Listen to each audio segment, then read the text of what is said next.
So hi friends, మలయాళ super hero Dulquer Salman అయితే present మంచి ఊపు మీద ఉన్నారు. సో ఆయన నిర్మాతగా మారి తొలిసారిగా ఒక చిత్రాన్ని అయితే రూపొందించారు. ఆ మూవీ పేరే లోకా చాప్టర్ 1 చంద్ర. సో ఈ మూవీని వచ్చేసరికి ఫ్రెండ్స్ బడ్జెట్ పరంగా కూడా ఎక్కడ ఏమాత్రం వెనకాడకుండా అయితే తెరకెక్కించారు. ఇక రెండోది వచ్చేసరికి ఫ్రెండ్స్, ఈ మూవీలో ప్రేమలు మూవీ ఉంది కదా, ఆ మూవీ హిట్ అయింది కదా, ఆ మూవీలో ఉన్న హీరో హీరోయిన్లు ఈ మూవీలో అయితే నటించారు.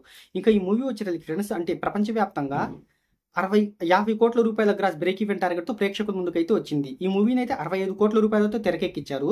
ఇంకా ఈ మూవీ వచ్చి ఫ్రెండ్స్ బాక్స్ ఆఫీస్ దగ్గర 25 కోట్ల రూపాయల షేర్, 60 కోట్ల రూపాయల గ్రాస్ వసూలను అయితే రాబట్టాలి. ఇంకా ఈ మూవీ అంటే తొలి రోజున ఫ్రెండ్స్ ప్రపంచవ్యాప్తంగా కేవలం 3.50 కోట్ల రూపాయల గ్రాస్ వసూలను మాత్రమే రాబట్టింది. ఈ మూవీకి మంచి టాక్ అనేది వచ్చింది ఫ్రెండ్స్, అంటే మలయాళంలో కానీ వేరే చోట్ల కానీ. సో ఇంకా రెండో రోజు వచ్చేసరికి ఫ్రెండ్స్ ఈ మూవీ 5.5 కోట్ల రూపాయల గ్రాస్ వసూలను అయితే రాబట్టింది, అంటే అన్ని లాంగ్వేజెస్ కలుపుకొని. సో ఇంకా 2 రోజులకు కానీ ఈ మూవీ ప్రపంచవ్యాప్తంగా 9 కోట్ల రూపాయల గ్రాస్ వసూలను అయితే రాబట్టింది.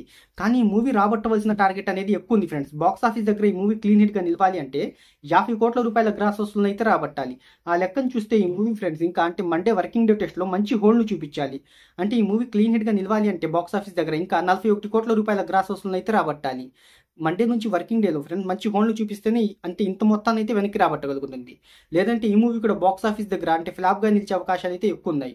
సో ఈ మూవీ కనుక మీరు చూస్తున్నట్టయితే కింద కామెంట్లో తెలియజేయండి ఫ్రెండ్స్ ఎలా ఉందనేది. మరిన్ని బాక్స్ ఆఫీస్ వివరాల కోసం మన ఛానల్ అయితే సబ్స్క్రైబ్ చేసుకోండి.